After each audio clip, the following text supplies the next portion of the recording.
हाथी साजो घोड़ा साजो बाबा हो लालन बाबा या हो बाबा भोले भाती साजो बरियतिया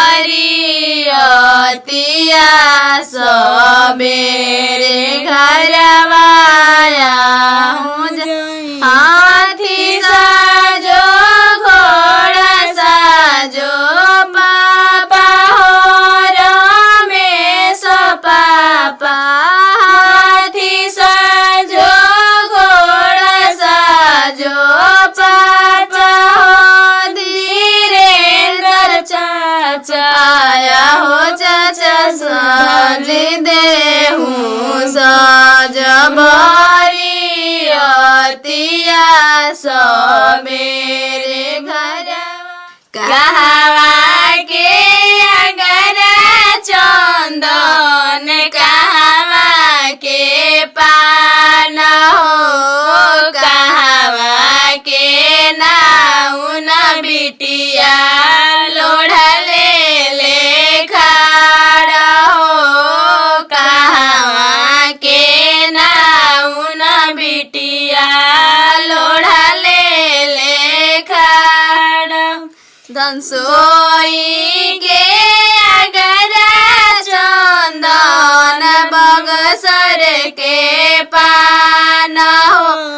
गंगाड़ी के नाउन बिटिया लोढ़ा ले खाड़ा हो गंगाड़ी के नाउन बिटिया लोढ़ा ले खाड़ा हो पेनाया मानीला चुनरिया कर परिछावन हो परिछनाया हो या माया पन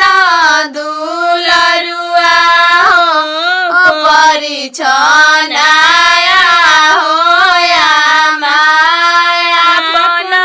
दुलरुआ रीना भाभी नीला रंग चुनरिया हो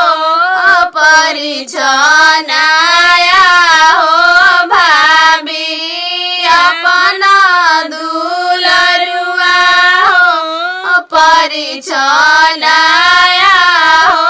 भाभी अपन दुलरुआ रूपा हो भाभी नीला रंग चुनरिया हो परिछना